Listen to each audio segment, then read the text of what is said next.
Hey everyone, welcome to PEGAhut. I'm Srikanth, working as a lead PEGA developer based out of Sydney, Australia. And you are in the right place if you want to learn PEGA concepts. Hit the subscribe button and the bell icon so you are the first to know if I upload anything new. And if you like the video, hit the like button and share it with your friends.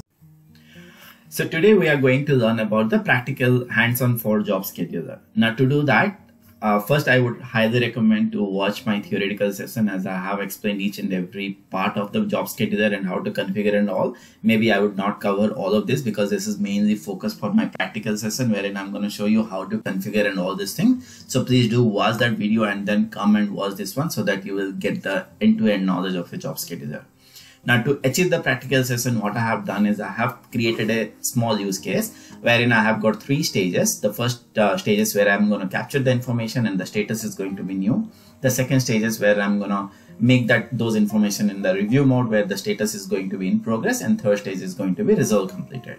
Now if I just quickly run it just to show you. So this is my first stage where my status is new, and this is my second stage where my status is in review and it will come whatever I see. And in my final step, it is resolve completed, right? Let's say if you got a requirement wherein, let me bring up the use case, wherein you need to, close the case automatically if it's open for last 7 days and has not been changed, and you need to also change the status to resolve it. Now this use case is very common across the organization because it may so happen, right? So let's say here, if I created a case and I have submitted all the information, and then let's say if there is another party which I'm routing to, and that party has opened the case and then saved and cancelled to act in later on time, but they would never come back, right? After 7 days, maybe they forgot, or maybe they don't no more want that, right? Maybe the customer doesn't want that to be processed. So let's say they don't come and cancel that or withdraw that case, then what will happen is this case will left there for all the time and nobody is using it. So that's why this is kind of a common use case which every organization will try to implement. Now to do that, what I need is mainly four things, right? One is job scheduler, obviously, which is going to run automatically, and this job scheduler is going to what we are going to propose, or I'm going to propose here is I'm going to create a new access group. It's going to be pretty same, but I'm going to create a dedicated access group where I'm going to configure this job scheduler, and this job scheduler is going to call an activity which eventually going to call a report definition.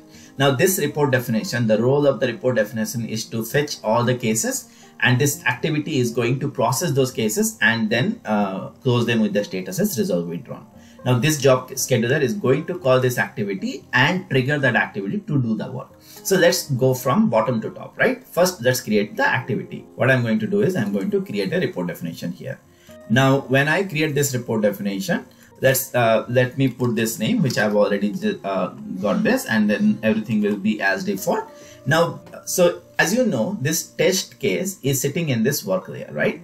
So that means if I create this here, so what all information I would put, it is going to fetch for the cases that has been created in the work layer. So if I click on the work layer, these are the cases that that is for test T21007 to 0065, all these things is been created, which is in the work layer. Now I can run this activity in the work layer so that I can get all the list of cases. Now to run this, what all information that I need is obviously my case ID, that is priority, right? And the second thing which I need is the PZ-INS key.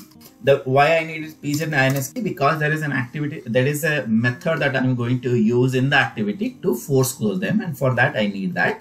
And the third thing which I need is the PX created date time, just to show. There is no real reason for that, but just to show you guys, how does it work. If I just save this report definition, what will happen is, if I run, it will basically fetch all the cases that I have created so far. As you could see, this is 50, and in the second you got 1. So I have got 51 cases so far, and it's gonna fetch me all the cases because it's in the work layer.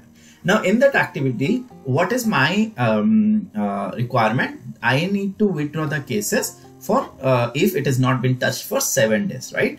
Now to do that, the first thing which I'm going to do is I need to first find out the cases those are not resolve completed, because the requirement is not untouched or untouched, right? So what I'm going to do is I'm going to say py status work is not equal to is not equal to resolve completed. Now to do that, there are either I can write or copy, or you can always do a select value. So when you do a select value, so whatever case status you have got is gonna come and populate over here.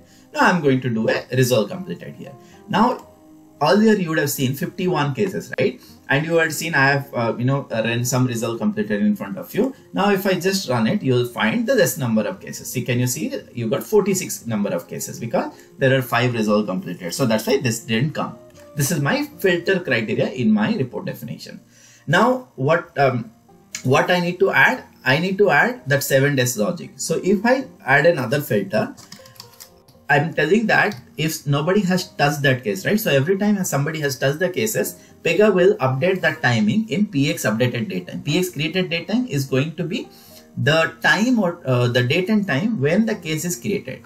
Now here I'm going to use PX updated date time is less than or equal to, is less than, or I would say is, is less than. Now, if I do select value, right, you can actually, because it's a date field, you can do a lot of variation. For example, you can select year, you can select quarter, you can select month, you can select calendar week. And for example, if I have a requirement like last 7 days, I can select that also. So now if I save, okay, and probably, I'm going to also put PX updated date time just so that you would see the date and time. PX updated date time here also. Now, if I just run, that means whatever case that I have created before 7 days is what you're gonna see. So can you see there are only 28 records is what you are seeing here. And if you see, the updated date time has been starting from 1st 10/2022 and it's going to be end on 25 May 2023. These 28 cases, right? We are going to now do resolve withdrawn. And to do that, what I'm going to do is I'm going to also fetch, I'm going to also get the POI status work. Okay, here. So when I'm gonna run the job scheduler, and I'm going to come here and show you guys by running the report definition again. Okay, now if you see here, if I go here and if I do action and run again, just so all are in review or what to say? Okay.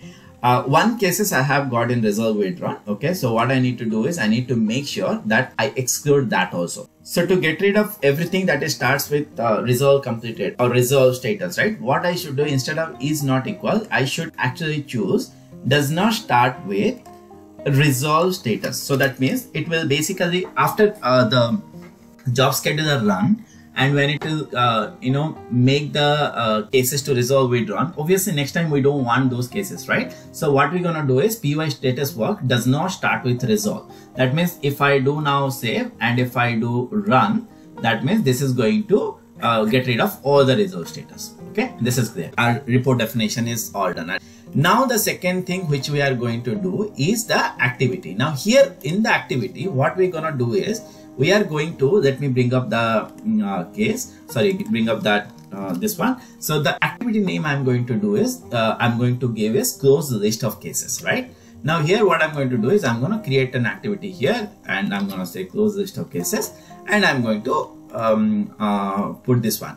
Now the main important thing is what are the steps we are going to do. Now let's first understand what this activity does. This activity is going to first call the report definition. And in that report definition, what is going to do is it is going to fetch all the list of cases that this activity is going to close or make it resolve withdrawn. I'll start with the first step wherein I'm going to call the report definition. Now to call the report definition, I need to use rule-object. So basically, okay, maybe I have copied in somewhere. Okay, let me get it directly here. So what I'm going to do is I'm going to call PX report data. There is a method called PX report data, which is an OOTB method. Okay, OOTB activity. Now this activity, what it does, it is part of our rule object report definition class. Now this OOTB method or activity is responsible to run the report. So what I'm going to do is, and how do I call that? Because obviously it is in a different class. So when it is in different class, so I'm going to use call and then I'm going to use the class name rule object report definition and I'm going to use the respective report. Now, as you know that this report, PX report data is actually taking a couple of parameters. The mandatory parameter is the report name and the report class. Now, what is going to be my report name and what is going to be my report class? My report name and report class is going to be the one which I have created, which is nothing but this one. But here the best idea is what I should do, instead of hard coding here, what I should do is I should set them into the parameter. So to do that, in my first set, in my first step, what I'm going to do is I'm going to do a property set. Now in the property set, what all I need to do? I need to do param dot py report name. Okay, probably I should type py report name, and I should also set param dot py report class. Okay. Now here param dot py report name, what is my report name? My report name is this one. Okay. Here my report name is this one, and what is my class? My class is going to be this one.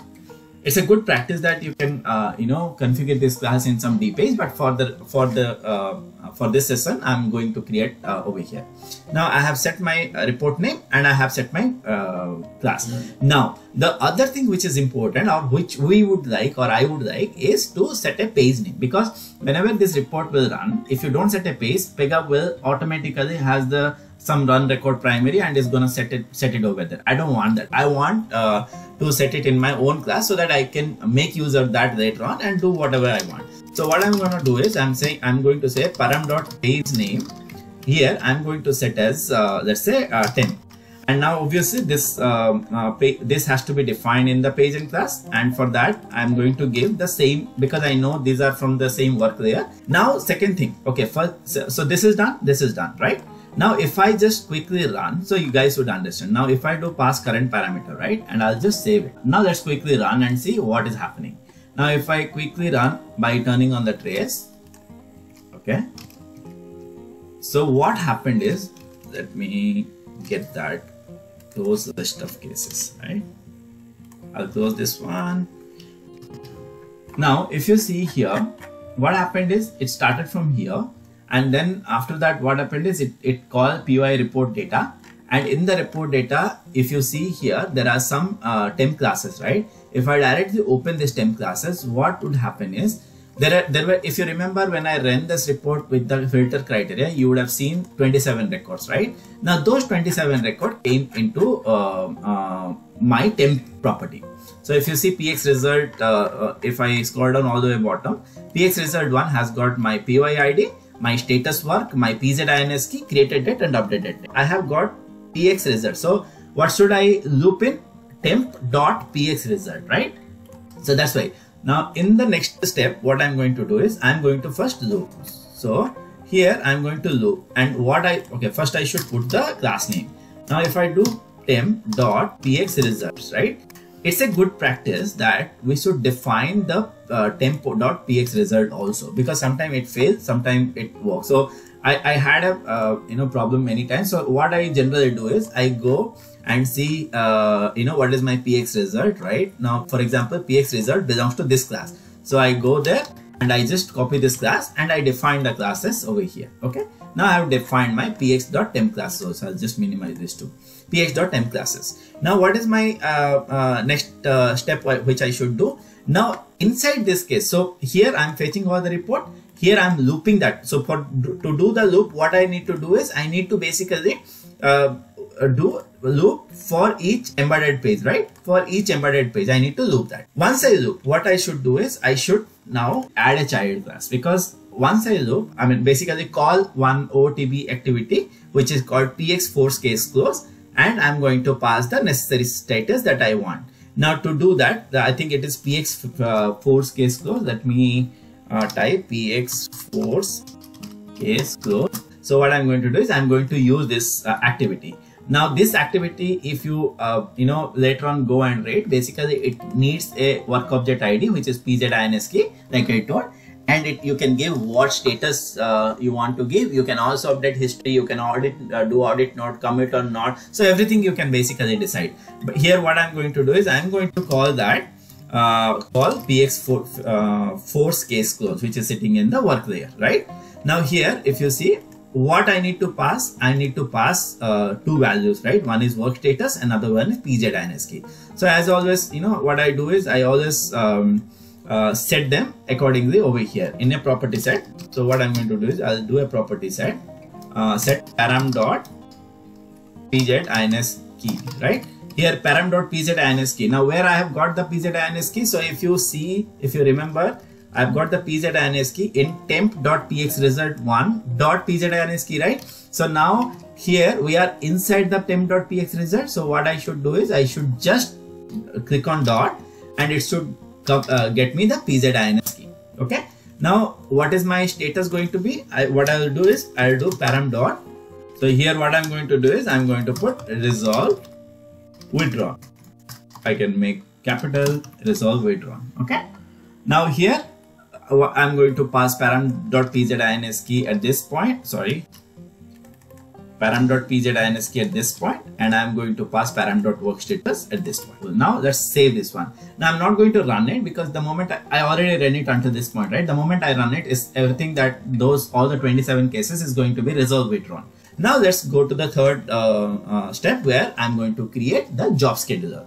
Now to create the job scheduler, what I should do, what I should be doing is I should be going to record and sysadmin, and here I should be able to see generally what I do is job scheduler. I do a search and job scheduler is what we need to create. Now here let's create a new job scheduler. Now what job scheduler name that I have defined? I have defined run daily job, right? As I told, job scheduler is not a data instance, it's a basically rule set instance. Now here, as you know, it is recommended to run this job scheduler always in the background processing. Now here you could see there are a lot of background node types. Now because I am working in my local edition or personal edition, I have got just one node. And this one node, if you would have seen my theoretical session, I have shown you that it is actually it has got all the detail. I mean, it has got all the nodes like background processing, Bix, batch, and also the browser. Now here I am going to choose background processing.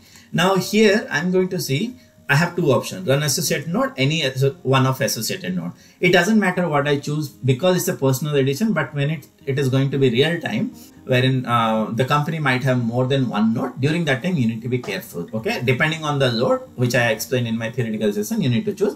Here I'm going to just choose any one associated node, right? Now I need to filter the unattended cases which is left out for every 7 days, right? So what I'm going to do is my plan is to run this maybe every day 11:30 p.m. So if that is the case, what I should choose here is daily. Let's say if I'm going to set as a concurrent, what I should do is I should say daily, and let's say if I say it is a weekdays or every day, it's up to you. I'll say every weekdays, and I'll say probably start time is let's say it's 22, let's say 23, and I'll put 30. And this is purely a configuration which depending on your area. And let's say because I'm from Sydney region, so what I'm gonna do is I'm gonna search for Australia or Sydney. Now coming back to context, what I need to do is I have two options. One is use system runtime context or uses specify access group. Now the moment I choose use system runtime context, once I save, you will find a notification here which will actually take me to system runtime context, okay, which I'm going to show you. The moment you create a job scheduler, what is the requester type that PEGA use? PEGA use async processor, right? Now if I just quickly go and search async processor here, let's say, okay, so if you see, this is the requester type which PEGA use. Now this requester type currently have got access group as PRPC async processor. To make sure your job scheduler been triggered and your job scheduler is going to find the activity and have access to all the rules of the application that you are working, you need to make sure that you configure this async processor access group, or what you can do alternatively is you can use a specify access group. Okay, now in this is the access group which point number 2 I had. Generally what it is a best practice to create your own access group, which is application : batch, which they use for batch processing, and that access group will basically have access to the application so that PEGA during runtime can access all the application and the activity can run happily. Now it is a best practice that you should do that. Now to do that, what I should do is I should create the access group first. Now the quickest way that I do generally, what I do is I'll go to the access group and I'll just save as my access group, and then I'll give that to I'll call that as a PEGAhut running batch. And here I'm gonna say PEGAhut learning batch. Now once I create that access group, I'll keep everything else as is, just for the sake of this video. Now this is the configuration which I'm going to come here, the job scheduler, and I'm going to test it over here. Okay. Now the moment I say specify access group, this one, okay, that means this batch access group, if I open this batch access group, is pointing to application PEGAhut learning, this one. So that means the class where my activity stays is going to be triggered automatically. So now here what I'm going to do is I'm going to use the class as this one, and the moment I say this, I mean I click on the down arrow, you will find the activity that I have created. Now the activity which I am going to choose is close list of cases, because that's what I have created, right? Close list of cases. Now I have configured my job scheduler, everything is done. Now the moment I save it, what will happen is the job scheduler will automatically be created in your admin studio, and then this time will be configured. Now here obviously I can't wait until 11:30. So what I'm going to do is, instead of making daily, what I'm going to do is I'll say multiple times a day, and after every, let's say for the timing, I'll just keep 2 minutes, okay, just to show you. Now here I have saved, I made it 2 minutes, and I'll do a save here. Now the moment I saved it, can you see the runtime system context came? So basically what it does, this is where it comes, this use system runtime context. Now what happened is, if you use system runtime context, right, generally you need to ensure that if you click your system runtime context, you should be able to see all the application or the application that your code has is part of the system runtime context. So here this job scheduler system runtime context, I have got the application that I need. So that means technically, if I don't actually need to specify an access group, I can actually go for this option too. But it is a good practice, like I told, it is always good practice to specify your access group. But in this case, I can actually use it. Now my job scheduler has been set, configured, all done. Now what will happen is, now it actually would have triggered it behind the scene. I'm going to show you. Now to show that, you need to go to admin studio. Now to go to admin studio, first thing is you got to understand that sometime if your access group is not right, then you won't be able to access to this portal. Now make sure to access this portal, you should have administrator access group. Now if you see my operator, I've got administrator access group. So make sure you got the administrator access group to see this admin studio. Now let's go and see where my job scheduler sits. Now if you see, what is my job scheduler name? My job scheduler name is run daily job, right? Now if I go, where you gonna find the job scheduler? If you go to the resource, if you go to the jobs, you will see the list of job scheduler that has been running behind the scene. Now how to find yours? So there are a lot of, like, they are all PEGA OTV job scheduler and also your scheduler. Now how do you find that your job scheduler? Probably you can do a quick filter and see if it has got see here, run daily job, you got the job scheduler.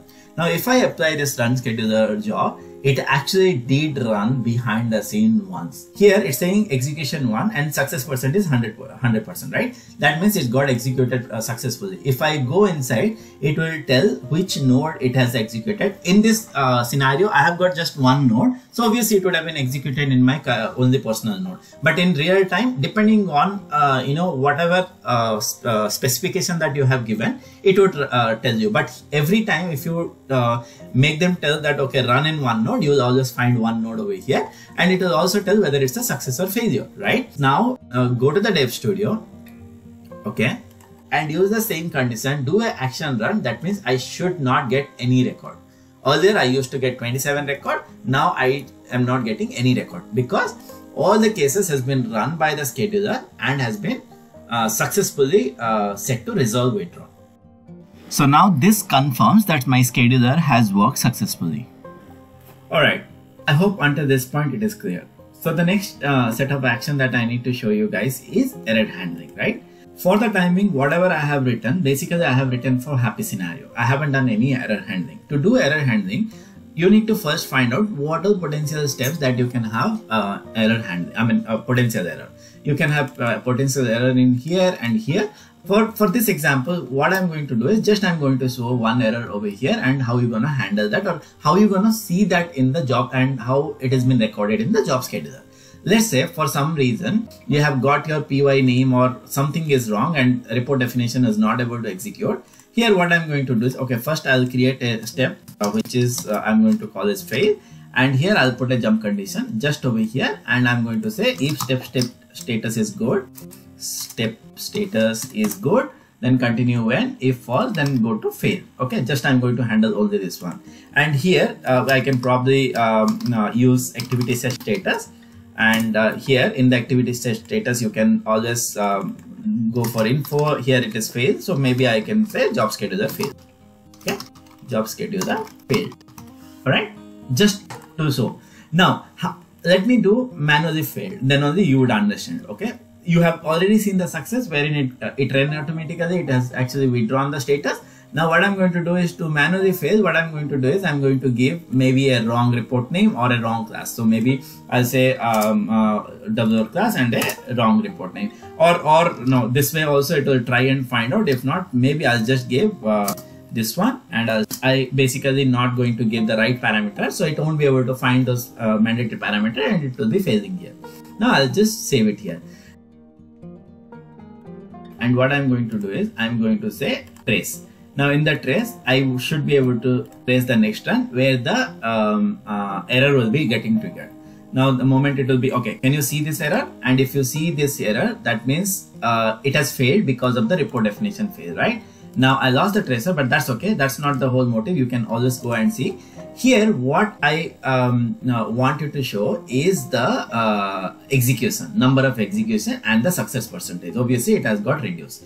Now if you click on this execution, right, what it will happen is, okay, maybe I'll just quickly go back, and I've lost this one. If I click on this execution, what will happen is, can you see that the first two execution which has happened was successful and the third execution became failure. Now if you see, the status has been failed and it has been success and success. If I click on over here, it will basically tell me why it has got failed, and with a proper error message, whatever error message you would have seen, where it is saying that given input PX obj class report definition PY class name and streamer name is not able to find, right? So this is the error message which actually it could able to find. Now let it error out for a couple of times, and what I'm going to do is, in this kind of scenario, generally what we do, if we see an error and there is an error that we need to fix it, that's where what we do is we override that. So we basically see again it ran for another time, it got failed again. So this is where, to stop it happening again and again, that is where we use this override function, so that it won't trigger until we fix it. Now that I know what needs to be fixed, so what I can do is I can directly go to the Dev Studio and show you guys. Okay, I'll go to the activity, and here I'm going to correct class, and I'll say name, and I'll save it. And once I go back to the admin studio, where it will again run, and during that time you'll find it to be a success response, because I've corrected them, and it will go and find out. Now if I go, because I refresh this one, it's still in 4, and next one is going to be at 11.9. Now once this number will change to 5, this is where I'm going to show you guys. This is the next time it's going to be successful. Okay, now it reaches to 11.9, and if I just refresh it, then it should be able to show me 5, and this time it should be successful. Now if I click on the number 5, okay, it became failure, but I was just trying to debug what happened, and I think I found the issue. What happened is, basically, if I just run the activity, what is happening is showing error, right? Reason being is the way I have written the code, it was not proper. So as you could see, it tried to fetch the temp, which was all good, and after temp, it is actually going to activity status, set status. It should never go to activity set status, right? So because what is happening is it is basically success, there was no failure, but after this it is trying to execute third step and it's trying to execute fourth step. Now what I should be actually doing is I should be putting another here, maybe a property set just for the timing, so that it won't go there. I'll put a property set, all right, and here what I'm going to do is I'll probably set param dot status as success and COCCSS, and depending on the condition I can put a when condition, or what I'll do is if I can do a step status is good, I can put the condition, or I'll say step status is good, exit the activity, or exit the activity. Basically I'm going to stop it going to this fail step, so that you would not see the failure happening in there. So that's the thing which I have actually placed in the behind the scene to understand what happened. So okay, now if I just run, now if you see it is successful, right? Now if you go back and see our job scheduler, now it is going to be all good and you should see the success message now. And let me see if I got a okay, yeah, great, it has been run and it has executed the latest changes that I have done. So after all the failure, after I corrected this one, now it is been successful because it is not going to the activity set status.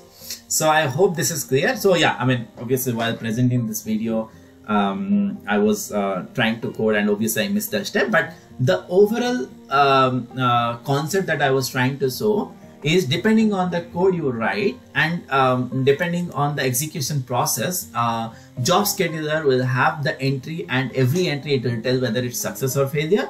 Now if you want to trace the job scheduler, and this is the place where you can come and trace the job scheduler. And also if you think it's been like how in this scenario it's been failing continuously and you wanted to debug more about it, then you can always disable by manually clicking on the override.